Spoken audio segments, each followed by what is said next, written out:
యెహోవా ప్రార్థన మందిరం రోడ్డుకి దక్షిణంగా ఉండేది. అక్కడ మందిరం వేసుకున్నాం. అక్కడ స్థలం రెంటో తీసుకుంది.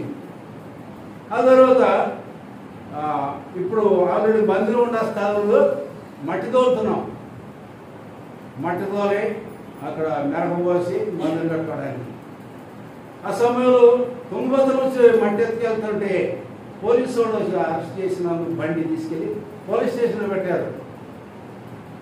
సరే బస్ ఈయన ఐజాక్ గారు వెళ్ళి ఒక బ్రదర్ ఉన్నాడు శాంసాన్, ఆయన రిటైర్డ్ హెడ్ కానిస్టేబుల్, ఆయన తీసుకొచ్చి మాట్లాడినప్పుడు ఆయన వచ్చి మాట్లాడాడు.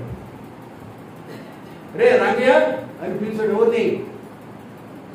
ఎస్ఐని. ఈయన హెడ్ కానిస్టేబుల్ రే రంగయ్య అని పిలిచాడు. ఎస్ఐ ఏదో రంగయ్య అంటున్నాడు.